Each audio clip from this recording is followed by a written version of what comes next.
যাকে ভাইয়েরা কুয়োয় ফেলে দিয়েছিল সেই একদিন তাদের রাজা হয়েছিল।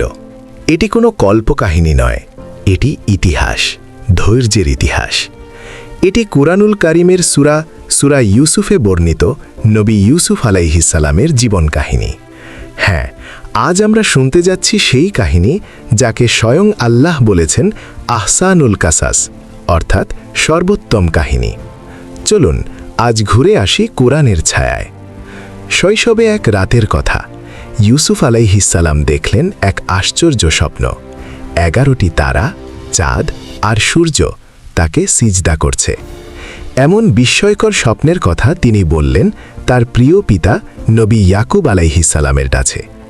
পিতা বুঝলেন এটি ভবিষ্যতের ইঙ্গিত। তিনি সন্তানের কাঁধে হাত রেখে বললেন, বাবা, এই স্বপ্ন ভাইদের বলো না, তারা হিংসা করবে। কিন্তু হিংসা তো আগুনের মতো, একবার জ্বলে উঠলে সব কিছু পুড়িয়ে দেয়। একসময় ভাইয়েরা জেনে ফেলল সেই স্বপ্নের কথা। তাদের অন্তরে জ্বলে উঠল হিংসার আগুন। চিন্তা শুরু হলো কিভাবে সরানো যায় ইউসুফকে।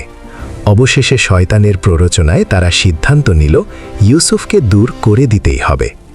একদিন কৌশলে তারা ছোট ভাইকে নিয়ে গেল দূরে আর ফেলে দিল এক অন্ধকার কুয়োয়।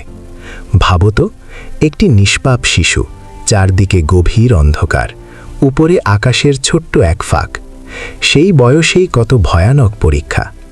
কিন্তু মানুষ ফেলে দিলেও আল্লাহ কখনো ফেলে দেন না, এটাই তার দয়া। একদল মুসাফির তাকে উদ্ধার করল, কিন্তু দাস হিসেবে বিক্রি করে দিল মিশরের বাজারে। সেখানেও শেষ হয়নি পরীক্ষা। সৌন্দর্য, সততা সবকিছুর মাঝেও মিথ্যা অপবাদে তাকে যেতে হলো কারাগারে। তবু তিনি অভিযোগ করেননি, অভিশাপ দেননি, প্রতিশোধের শপথ নেননি। তিনি শুধু ধৈর্য ধরেছিলেন। আর সেই ধৈর্যই একদিন তাকে বসালো সিংহাসনে। কারাগার থেকে রাজদরবার, দাসত্ব থেকে রাজত্ব। অবশেষে তিনি হলেন মিশরের শাসক এবং আল্লাহর নবী। যে ভাইয়েরা তাকে কুয়োয় ফেলেছিল, একদিন তারাই দাঁড়ালো তার সামনে অসহায় হয়ে। তিনি কি প্রতিশোধ নিলেন? না, তিনি বললেন, আজ তোমাদের কোনো দোষারোপ নেই।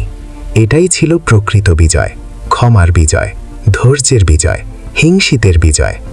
আজও পৃথিবীতে হিংসা আছে। মানুষ তোমাকে থামাতে চাইবে, তোমার স্বপ্নকে ছোট করতে চাইবে। কিন্তু মনে রেখো, কুয়োই তোমার শেষ নয়, হয়তো সেটাই তোমার সিংহাসনের শুরু। যাকে মানুষ নিচে নামায়, আল্লাহ চাইলে তাকেই সবচেয়ে উঁচুতে তুলে ধরেন। তো বন্ধুরা, আজকের এই কাহিনী থেকে আমরা কি শিখলাম? হিংসার জবাব কি প্রতিশোধ নাকি ধৈর্য?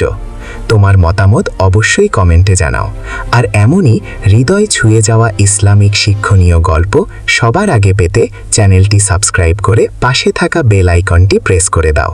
কারণ হয়তো পরের গল্পটাই বদলে দিতে পারে তোমার জীবনের দৃষ্টিভঙ্গি।